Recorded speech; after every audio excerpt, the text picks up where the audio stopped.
My beautiful, brave friend, let me start with something I want you to whisper to your heart right now. Have you ever felt that heavy weight in your chest when someone asks you a question in English?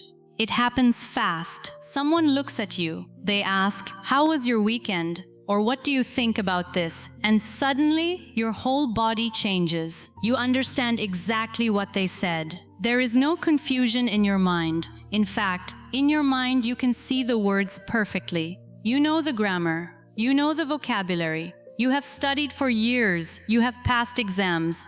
Maybe you even have a certificate on your wall that says you are advanced or upper intermediate. But when you open your mouth, nothing comes out. Your throat closes, your face turns red, your hands feel cold, and you just shake your head and say, "Never mind," or "It's okay," or you laugh it off and change the subject. Inside, though, it is not okay. Inside, a small voice is screaming, "I know this. Why can't I say it?" I call this the silent tragedy. It is a tragedy because it is so unfair. You did the work, you opened the books, you memorized the lists, you watched the lessons, you did everything a good student is supposed to do. And yet, when real life shows up and asks you to speak, your voice disappears. The silent tragedy is the pain of having thousands of words locked inside your mind, but feeling like a prisoner in your own silence. Your brain is a library full of English words, full of grammar rules, full of beautiful sentences you have read, but the library door is locked, and you are standing outside it, holding the key, but somehow you cannot turn it. I know this feeling very, very well. I know it because I have lived inside it. I have been exactly where you are right now, reading these words, nodding your head, thinking, yes, this is my story too. So let's walk through this together. Let me tell you what happened to me. And then let me show you the way out. Part 2. My own story. I remember a quiet Tuesday evening. Nothing special was happening that day. I was sitting on my bed with my phone in my hand. I was scrolling through videos of people speaking English. They spoke so easily. Words came out of their mouths like water flowing from a tap. No stopping, no shaking, no red face. Just smooth, natural, easy English. And I remember feeling something heavy settle into my chest. It felt like sadness, but it was more than that. It felt like being left out. I felt like I was standing outside a beautiful party. Through the window, I could see people dancing, talking, enjoying themselves. The lights were warm and golden. The music was playing, and I was standing outside in the cold, pressing my face against the glass, watching everyone have fun. But here is the important part. I wasn't left outside because nobody invited me. I wasn't left outside because I wasn't smart enough or good enough. I was left outside because I didn't know how to open the door. Nobody had ever shown me the door. Nobody had ever told me that the door even existed. I thought the only way into that party was through more grammar books, more vocabulary lists, more exams, more rules. So I kept studying harder and harder, but the door never opened. I was doing the wrong kind of work. It took me a long time to understand this. It took many quiet nights, many mistakes, and many small moments of courage before I finally found the key. But today, I am going to show you what I found. I am going to hand you that key right now, in this very message. And I promise you something important. It is not another grammar book. It is not another app. It is not another list of 1,000 words to memorize. It is something much simpler and much more human. Part 3. The liar voice. Before we talk about the steps, we need to talk about a voice. You know this voice. It lives inside your head. And it speaks to you every single time you are about to open your mouth in English. This voice says things like, "Wait, don't say that yet. Your grammar might be wrong. What if you use the wrong word? People will laugh. You are not ready. Study a little more first. Just stay quiet. It's safer." This voice sounds like it is protecting you. It sounds like a wise teacher, warning you to be careful. But I need you to hear something clearly. This voice is a liar. You do not fail to speak English because English is too hard for you. Millions of people with much less education than you speak 2, 3, even 4 languages. Small children with no grammar books at all learn to speak fluently. English is learnable. It is not a secret code only for special people. You fail to speak not because English is hard, but because you are trying to be perfect before you are even brave. Read that again, slowly. You are trying to be perfect before you are even brave. Perfection is not the first step. Bravery is the first step.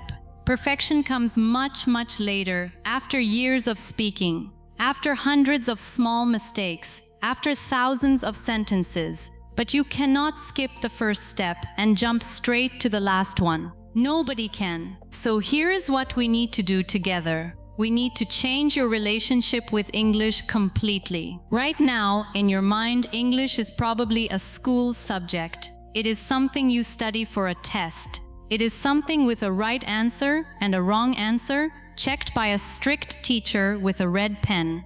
It lives in a classroom, in a textbook, in an exam hall. We need to take English out of that cold classroom and bring it into your real, warm, everyday life. English should not be something you study. English should be something you live in. Let's begin. Part 4. Step 1. Stop the translation bridge. Here is our first step together, and it is one of the most important ideas in this whole letter. Stop the translation bridge. Let me explain what I mean by this. When someone asks you a question in English, what happens inside your brain? For most learners, this happens. You hear the English question. You translate it into your native language in your head. You think of the answer in your native language. You translate that answer back into English, word by word. Finally, you try to say it out loud. That is 4 extra steps before you even speak. No wonder it takes so long. No wonder you freeze. You are not just speaking English. You are running a marathon inside your own head first. I like to compare this to dancing. Imagine trying to dance a beautiful, flowing dance. But you are wearing heavy winter boots, 3 sizes too big. Every step is slow. Every movement is clunky and awkward. You cannot feel the music because you are too busy fighting with your boots. That is what the translation bridge does to your English. It turns something that should feel like music into something slow, heavy, and painful. So, starting today, I want you to build a new habit. I want you to think in English directly, using simple words, without translating first. Here is exactly how to practice this. The narration game. I want you to narrate your life as if you are a character in a movie, and English is the language of the movie. Here is what this looks like in real life. Imagine you are standing in your kitchen, cooking dinner. Instead of staying silent or thinking in your native language, say out loud in English, I am opening the fridge. I am taking out the eggs. I am cracking the eggs into the bowl. I am stirring the pot. I am adding salt. It smells good. This might feel strange at first. You might feel shy, even if you are alone in your kitchen. That is completely normal. But keep going. This simple habit trains your brain to connect English words directly to real objects and real actions, without stopping at your native language first. I am putting on my shoes. I am tying the laces. I am walking down the street. The sun is shining. I see a dog. I am folding my clothes. I am putting the books on the shelf. At first, use short, simple sentences. You do not need fancy grammar. You do not need complicated words. Simple and clear is perfect. Use the words you have. Here is something very important. You do not need to know every word to describe your world. If you don't know the word for refrigerator, don't stop, don't run to the dictionary, don't freeze in silence. Just call it the cold box. If you don't know the word for umbrella, call it the rain thing. If you don't know the word for a specific tool, call it the metal thing for fixing things. This might sound silly, but it is actually a very powerful skill. It is called circumlocution, which simply means talking around a word. Even native English speakers do this all the time. If they forget a word, they describe it instead. You know, that thing you use to, open bottles? And the other person understands. Oh, a bottle opener. This skill, describing what you mean, even when you don't know the exact word, is more valuable than any dictionary. It keeps the conversation flowing. It keeps you talking instead of stopping. Remember this simple rule. Flow is more important than perfection. A sentence with a small grammar mistake, spoken with confidence and flow, is far more powerful and more understandable than a perfect sentence that never gets spoken because you were too scared to say it. Practice the narration game every single day. Even for just 5 minutes, narrate your morning routine, narrate your commute, narrate your cooking. Slowly you will notice something wonderful happening. English words will start appearing in your mind before your native language words. The bridge will disappear because you won't need it anymore. You will simply think and speak in English. Part 5. Step 2. Embrace the babble. Now let's talk about our second step. Embracing the babble. Think about a baby learning to talk. A baby does not wait quietly in their crib, studying grammar books, until they know every rule before saying their first word. That is not how it works at all. A baby babbles. A baby makes strange sounds. Ba ba ba, ma ma ma, da da da. These sounds are not perfect words. They are attempts. They are practice. They are brave, clumsy, wonderful attempts to communicate. And here is the magic part. Every single person around that baby celebrates these sounds. Nobody laughs at the baby in a cruel way. Nobody says, your grammar is wrong. Nobody says, that's not a real word. Instead, everyone smiles, claps, and encourages the baby to keep trying. You need to give yourself that same permission. You need to become a learner again, the way you were once a baby learning your first language. You need to babble in English, and you need to celebrate your own babbling instead of punishing yourself for it. Mistakes are holy. I want to teach you a new way of thinking about mistakes. In school, mistakes often felt like failures. A red pen circled your error. Points were taken away. Maybe other students laughed, so your brain learned a dangerous lesson. Mistakes are dangerous. Mistakes are shameful.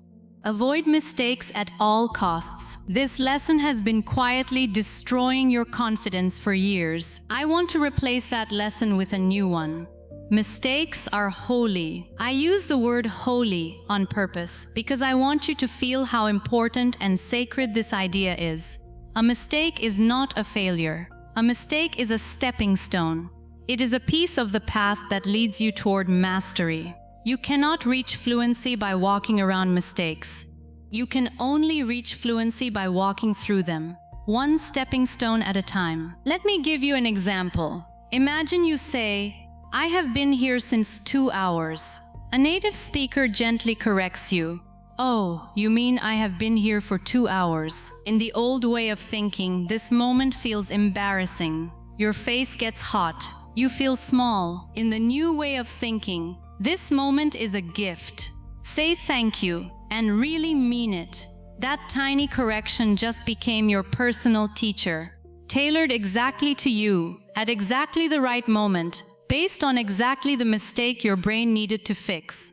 No textbook could have given you a lesson that precise. That mistake, and the correction that followed it, is now burned into your memory far more deeply than anything you could have memorized from a page. From now on, whenever someone corrects you, I want you to feel a little spark of joy, not shame. Say, thank you, I'll remember that, and truly mean it. Practice being a beginner on purpose. Here is a practical exercise to help you embrace the babble. Set aside 10 minutes a day where your only goal is to talk, out loud or in writing, about anything at all, without stopping to check if it is correct. Talk about your day. Talk about your dreams. Talk about what you had for breakfast. Do not pause to fix grammar. Do not erase sentences.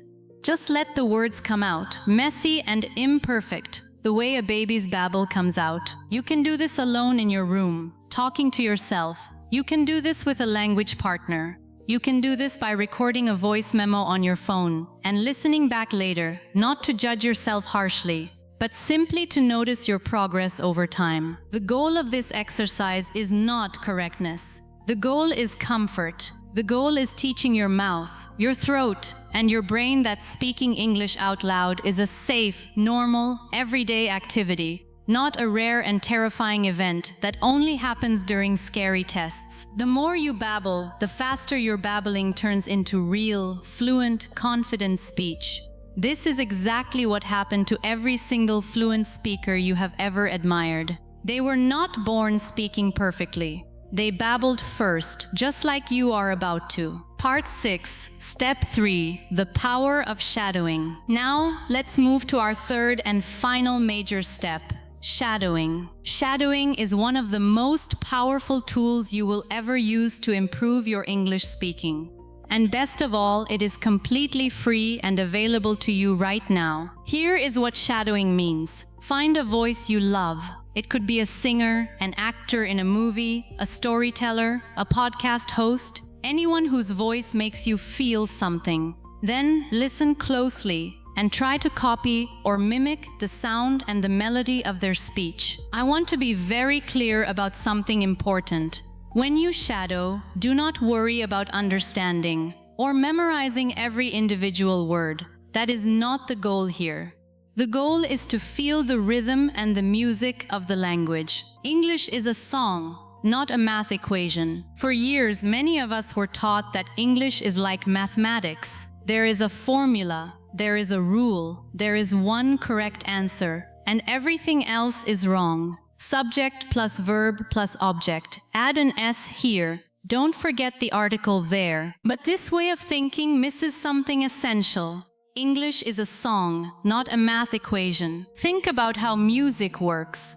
A song has a rhythm. It has moments where the voice rises and moments where it falls. It has pauses and it has fast, exciting parts. It has stress. Certain words are emphasized more than others.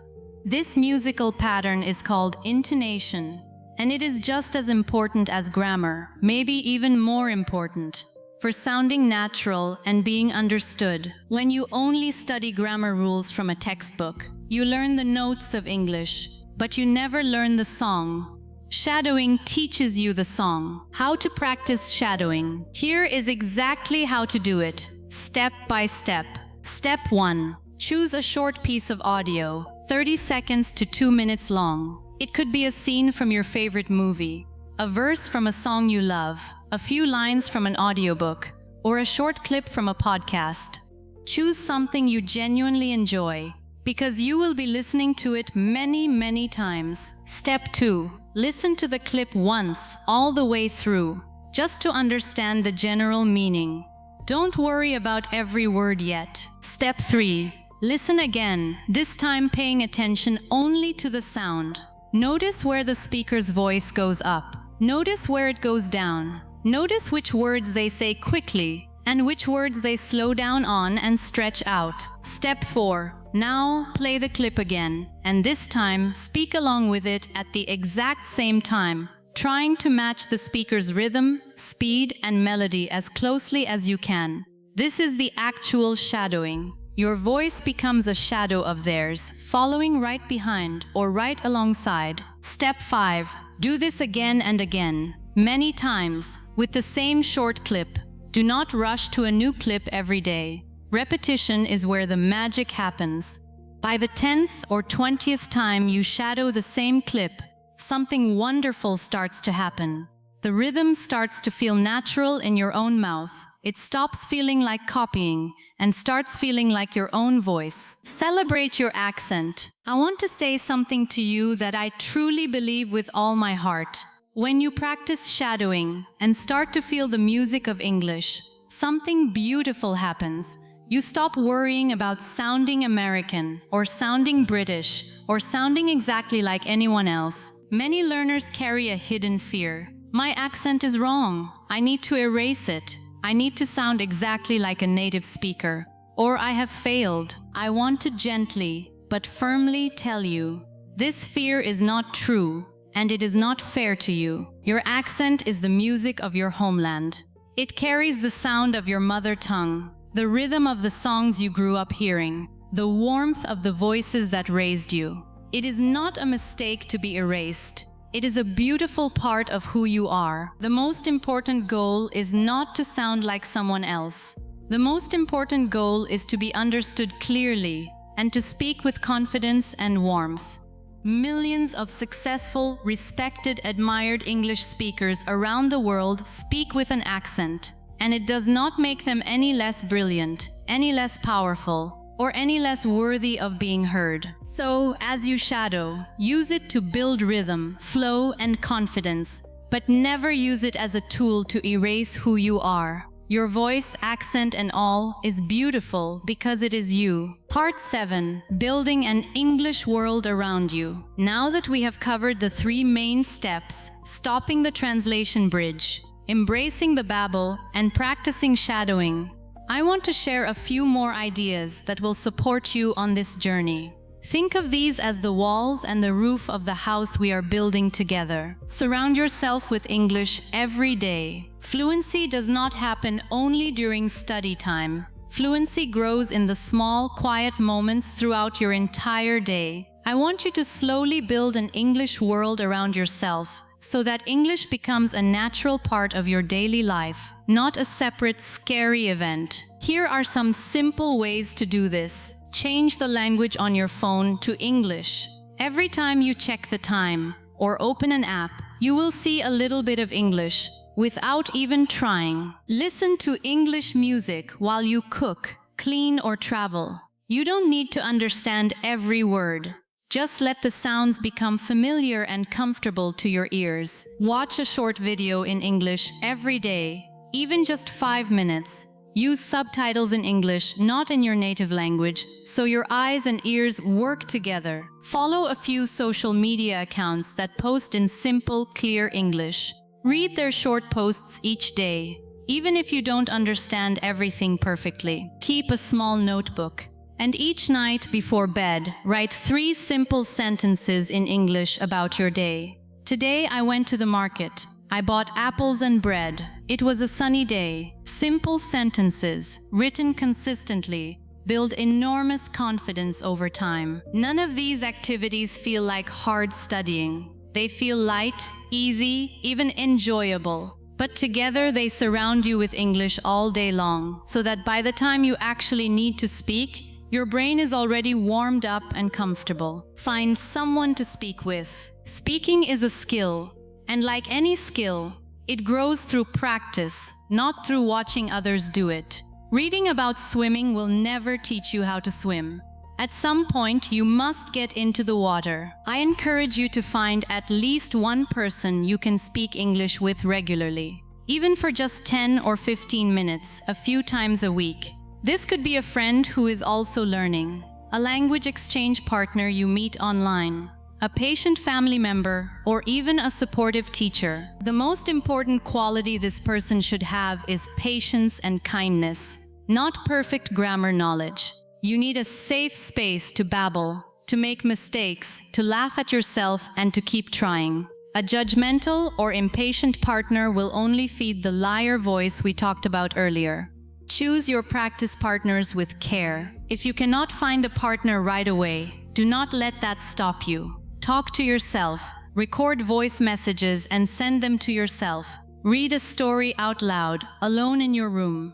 Practice is practice, even without another person present. Celebrate every small win. Finally, I want to talk about celebration. Many learners are excellent at noticing their mistakes, but terrible at noticing their progress. This habit quietly destroys motivation over time. I want you to build a new habit. At the end of each day, think of one small English win. Maybe you understood a joke in a video without translating it. Maybe you said a full sentence out loud without freezing. Maybe you learned one new word and used it correctly. Maybe you simply practiced for 5 minutes when you didn't feel like it. Whatever it is, no matter how small it seems, celebrate it. Say to yourself out loud, I did it. I am proud of myself. This might feel strange at first, especially if you are used to being hard on yourself. But this small habit, repeated daily, slowly rebuilds your confidence from the inside out. Confidence is not something you wait for. Confidence is something you build, one small brick, one small celebration at a time. Part 8. Answering the doubts in your heart. Before we finish this journey together, I want to sit with you for a moment and answer some of the doubts that might still be whispering in your mind. I know they are there because they used to whisper to me too. Let's face them, one by one, together. But what if people judge me? This fear feels very real, and I will not pretend it is silly. Nobody wants to feel embarrassed in front of other people. But let's look at this fear closely, honestly, and gently. Think about the last time you heard someone else speak your native language with an accent, or make a small grammar mistake. Did you laugh at them cruelly? Did you think less of them as a person? Most likely you did not. Most likely you felt a small warmth toward them. Maybe even respect, because you understood they were trying. They were brave enough to communicate in a language that was not their own. The truth is, most people are kind. Most people are focused on their own lives, their own worries, their own mistakes, far more than they are focused on judging yours. And the small number of people who would judge you unkindly for trying, their opinion does not deserve the power you are giving it. Their judgment says something about them, not about you. Every single fluent speaker you admire today was once a beginner who had to risk being judged. They spoke anyway, and slowly speaking anyway became easier. Until one day, it became natural. What if I forget the word I need? This will happen. I promise you, this will happen. Not just once, but many, many times, even after years of practice. It happens to native speakers too. We all forget words sometimes, even in our own first language. Remember the skill we talked about earlier, circumlocution, or talking around a word. If you forget the word spoon, you can say, the small tool we use to eat soup. If you forget the word nervous, you can say, I feel a little scared inside. Communication does not stop just because one word is missing. A river does not stop flowing just because one small rock blocks part of its path. It simply flows around it. Forgetting a word is not a disaster. It is simply a normal human moment, and it happens to everyone, everywhere, in every language. I've been studying for years. Why am I still stuck? This is one of the most painful doubts, and I understand it deeply. You have put in real effort. You have spent real time, and yet speaking still feels difficult. I want to offer you a new way of understanding this. Studying grammar rules and studying vocabulary lists builds knowledge, but speaking fluently requires a different skill entirely. It requires practice. Knowledge and practice are two different muscles.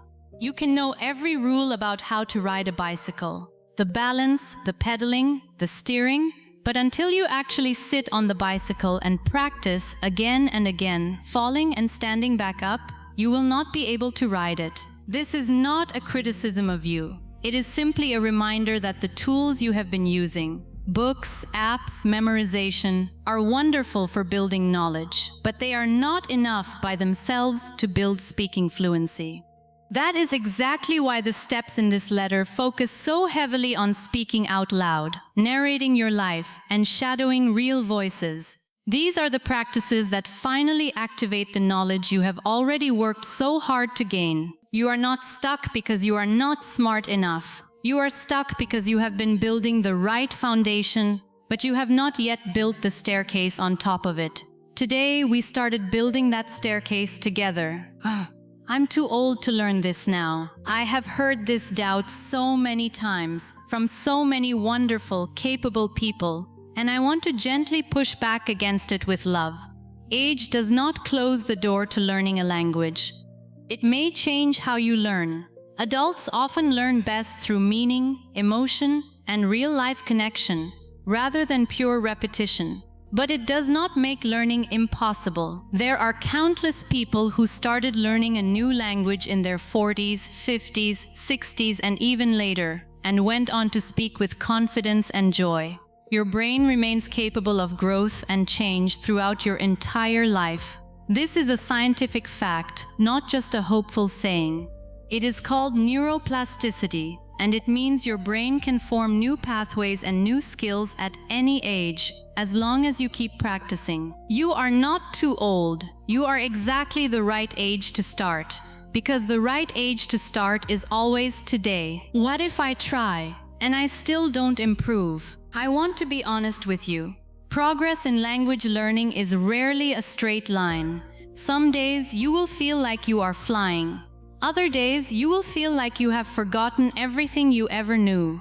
This is completely normal, and every single learner experiences it, including the fluent speakers you admire. Progress in speaking often feels invisible day by day, but very visible over weeks and months. Think of it like a plant growing.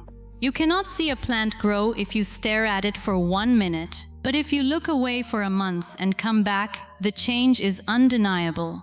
Your English is the same. Do not judge your progress minute by minute. Judge it month by month, season by season. And if you keep practicing the steps we discussed, narrating your life, embracing your babble, shadowing voices you love, I promise you, the plant is growing, even on the days when you cannot see it. Part 9. You are a warrior. My friend, I want you to sit with everything we have talked about today. We talked about the silent tragedy, and how it is not your fault. We talked about the liar voice that tells you that you are not ready. We talked about 3 powerful steps: stopping the translation bridge, embracing the babble, and practicing shadowing. And we talked about building a warm, welcoming English world around your everyday life. None of this requires you to be perfect. None of this requires you to erase who you are. None of this requires expensive courses or years of extra studying. It requires something much simpler and much braver: your willingness to open your mouth, even when your voice shakes. You are a warrior. I do not say this lightly. It takes real courage to keep trying, again and again. After years of feeling silenced, after years of feeling like an outsider looking through the glass at that party, it takes courage to keep going, even after mistakes, even after moments of embarrassment, even after doubting yourself late at night. But here is the truth. Your voice matters. Your thoughts, your ideas, your stories, your jokes, your opinions, they all matter, and the world deserves to hear them. Spoken in your voice, with your accent, in your own beautiful, imperfect, growing English. You were never meant to be invisible. You were never meant to stand outside the party, watching through the glass. You were meant to walk through that door, sit down at the table, and join the conversation. You were meant to laugh loudly, to share your stories, to be fully seen and fully heard. You were meant to be heard. So let me ask you directly, my friend. Are you ready to stop hiding? If you are serious about finding your voice, I want you to make a promise. Not to me, to yourself.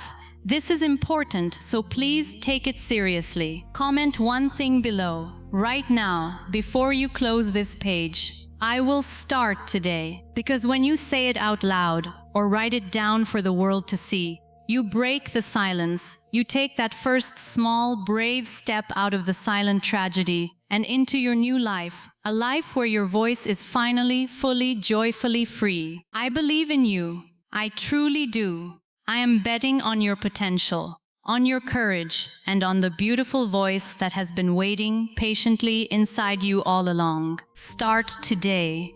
Whisper it if you have to. Whisper, I am stirring the pot. Whisper, I am walking down the street. Whisper your babble, your imperfect, beautiful, brave first words. And little by little, your whisper will grow into a voice. Your voice will grow into confidence. And your confidence will finally open that door. I will see you on the next journey, my friend. Until then, keep talking, Keep babbling, keep singing your song in English exactly as you are. A simple daily practice plan. Before you go, I want to leave you with something practical. A small, gentle plan you can follow starting tomorrow morning.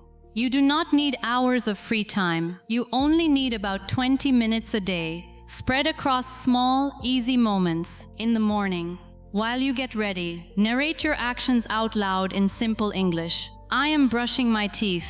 I am putting on my shirt. I am making coffee. This takes no extra time out of your day. You are already doing these actions. You are simply adding a voice to them. During the day, choose one short piece of audio, a song, a scene from a show, a few lines from a podcast, and shadow it 2 or 3 times. Do not choose something new every day. Repeat the same short clip for a week, until the rhythm feels natural in your mouth. In the evening, spend 5 minutes speaking freely, out loud or into a voice recording, about your day. Do not stop to correct yourself. Let the words come out messy, imperfect, and honest. This is your Babble time, and it is sacred. Before bed, write 3 simple sentences in your notebook about something that happened that day. Keep them short. Keep them simple. Over weeks and months, this small notebook will become a quiet record of your growth. Something you can look back on with pride. That is all. 20 minutes, woven gently into a day you are already living. No pressure, no perfection. Just consistent, gentle practice, day after day. Until one day, without even noticing exactly when it happened, you realize the silence is gone. And your voice is finally, fully, joyfully free. Welcome to your new relationship with English, my friend. Welcome to the party. The door was never locked. It was only waiting for you to turn the handle.